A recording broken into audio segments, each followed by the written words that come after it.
चलिए मौर्य काल के बाद मौर्योत्तर काल आता है। अब मौर्योत्तर काल के बारे में पढ़ते हैं। मौर्योत्तर काल में सर्वप्रथम शुंग वंश आता है, जिसकी स्थापना 1884 ईस्वी में हुई थी, ईस्वी पूर्व, जिसकी स्थापना 1884 ईस्वी पूर्व हुई थी। ये प्रथम ब्राह्मण वंश था, जिसका संस्थापक पुष्यमित्र शुंग था, जो बौद्ध धर्म का विरोधी था। पुष्यमित्र शुंग के दरबारी पंतजलि थे, जिनकी बुकें हैं योग दर्शन और महाभाष्य। महाभाष्य ये पाणिनि की अष्टाध्यायी पर आधारित है।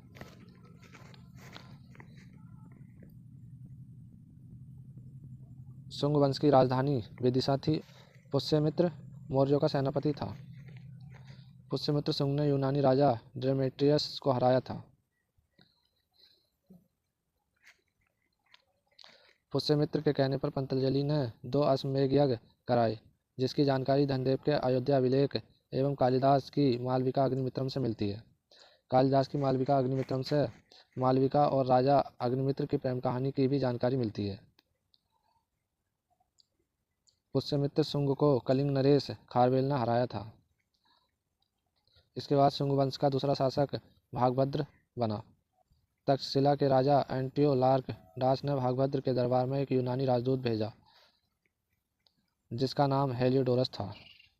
इसने विदिशा के वेशनगर में गरुड़ स्तंभ बनवाया था। चलिए आगे देख लेते हैं।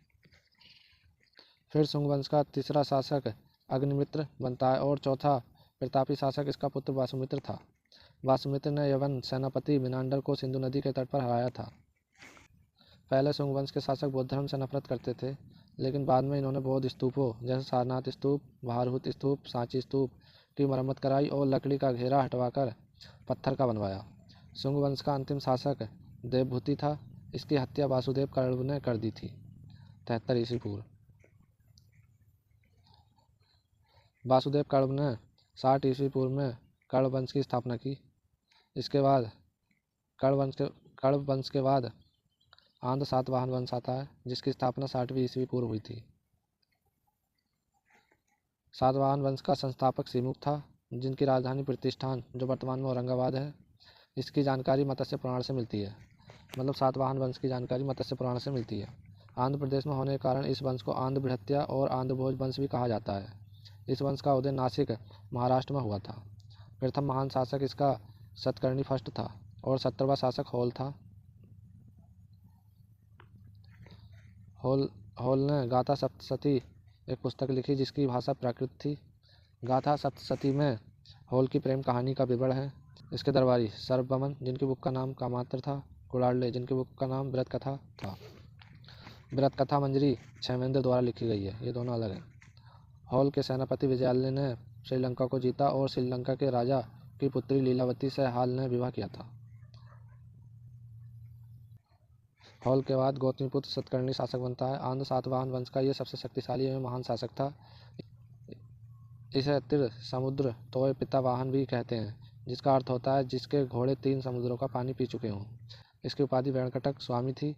इसने वेणकटक नगर भी बसाया था। इसने नासिक के बौद्ध भिक्षुओं को आज कालकीय गांव एवं कार्ले में रहने वालों को कराजक गांव दान में दिया था। चलिए आगे देख लेते हैं। गौतमीपुत्र सतकर्णी ने शक राजा नहपान को हराया था। नागार्जुन गौतमीपुत्र सतकर्णी के समकालीन थे। अगला शासक वशिष्ठिपुत्र पुलुमामी था।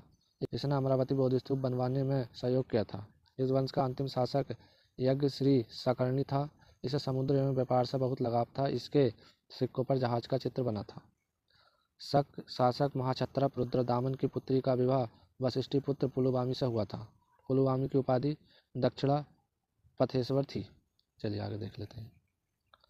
सातवाहन वंश की राजकीय भाषा प्राकृत थी। सातवाहन वंश के राजकुमारों को कुमार कहा जाता था। सातवाहन वंश की उपलब्धियां: इन्होंने सीसे और प्रोटीन के सिक्के चलाए, भूमि अनुदान की शुरुआत की, सामंतवाद जिसे जमींदारी प्रथा कहा जाता है की शुरुआत की। चलिए आगे देख लेते हैं। शक वंश ये चीनी जाति थी। भारतीय ग्रंथों में इसे सीथियन और चीनी ग्रंथों में इसे साई या साईवाग कहा जाता है। इस वंश की जानकारी सर्वप्रथम डेरियस के नक्शे रुस्तम अभिलेख से मिलती है। ये मध्य एशिया की बर्बर जाति थी। इसे यूची जाति ने खदेड़ा था चीन से। यूची जाति को ही भारत में कुषाण वंश कहा गया। चलिए आगे देख लेते हैं। नोट: चीन की दीवार शी हुआंग टी जो मिग वंश का था, ने बनवाई थी। जब शक वंश को युची जाति ने खदेड़ा तब शक वंश भारत में 4 स्थानों पर फैला, जहाँ अलग अलग राजाओं ने शक वंश की स्थापना की। तक्षशिला में मोयस नाम का राजा था, जिसने शक वंश की स्थापना करी। मथुरा में राजुल नाम का था। उज्जैन में चष्टान था और नासिक में भूमक था। नासिक में ही भूमक के बाद नहपान राजा बना और उसने क्षयरात वंश की स्थापना की और चांदी के सिक्कों पर अपना नाम लिखवाया था। उज्जैन में चष्टान के बाद रुद्रदामन राजा बना, जिसने कार्दमक वंश की स्थापना की थी।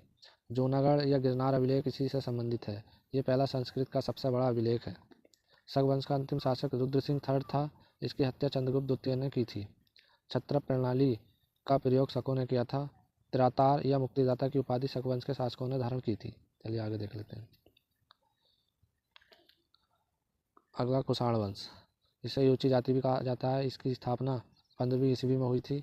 इसका संस्थापक कुजुल कटफिसिस था। इनकी राजधानी पुरुषपुर, जिसे पुष्कलावती या पेशावर भी कहा जाता है।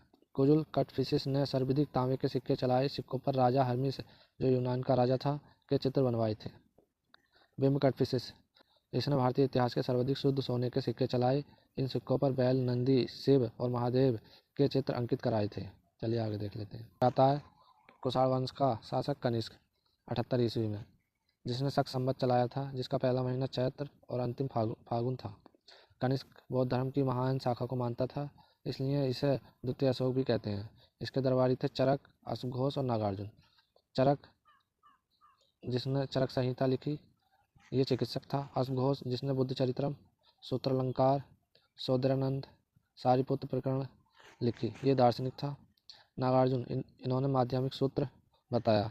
ये दार्शनिक और वैज्ञानिक दोनों थे। कनिष्क की राजधानी प्रथम पेशावर थी और दूसरी मथुरा थी। चलिए अगला देखें। इसने पाटलिपुत्र जीता। यहाँ से इसे 3 चीज़ें प्राप्त हुई: बुद्ध का भिक्षा पात्र, एक अनोखा कुक्कुट, अश्वघोष की पुस्तकें। इसने कश्मीर जीता और वहाँ कनिष्कपुर बसाया। इसने गांधार शैली, मथुरा शैली और कमरावती शैली की मूर्तियाँ बनवाई। सैनिक वेशभूषा में कनिष्क की मूर्ति मथुरा से प्राप्त हुई है। इसने सिल्क मार्ग पर कब्जा किया था।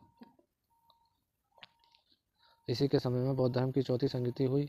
इस समय बौद्ध धर्म हीनयान और महायान में बढ़ गया। कनिष्क महायान को मानता था। चौथी बौद्ध संगति में ही वासुमित्र के द्वारा महाविभास शास्त्र पुस्तक लिखी गई थी, जो बौद्ध धर्म का विश्वकोश कहा जाता है। राजतरंगिणी के 6 पाठ कल्हड़ ने और 2 पाठ बिल्हड़ ने लिखे हैं। सुश्रुत इसी के समय में ही थे। सुश्रुत की पुस्तक है सुश्रुत संहिता। चलिए आगे देख लेते हैं। कनिष्क का पुरोहित संरक्षा था। कनिष्क को अश्वघोष ने बौद्ध धर्म में दीक्षित किया था। कुषाण वंश का अंतिम शासक वासुदेव था। कुषाण शासकों को देवपुत्र कहा जाता था। कुषाणों में मृत शासकों की मूर्ति मंदिरों में रखी जाती थी। कुषाण काल के दौरान मूर्तिकला की गांधार शैली भारत ग्रीक, जो यूनानी शैली की मिश्रण थी। कुषाण काल में सबसे अधिक विकास धर्म के क्षेत्र में हुआ था। बुद्ध की खड़ी प्रतिमा कुषाण काल में बनवाई गई थी। चीन की विजय कनिष्क की सबसे महत्वपूर्ण विजय थी। चलिए आगे देख लेते हैं। फिर आता पल्लव वंश, जिसका संस्थापक सिंहवर्मन चतुर्थ था, जिनकी राजधानी कांचीपुरम थी। भारत के क्षेत्र में शासन करने वाला पहला पल्लव शासक माउस था। इस वंश का सबसे शक्तिशाली शासक गोंदोफर्निस था। इसी के समय में ईसाई धर्म प्रचारक सेंट थॉमस भारत आया था। कुछ महत्वपूर्ण पॉइंट देख लेते हैं। भारतीय रंगमंच में यवनिका पर्दा प्रथा का शुभारंभ यूनानियों ने किया था। भारत में प्रथम बार सैनिक शासन ग्रीकों द्वारा व्यवहार में लाया गया था।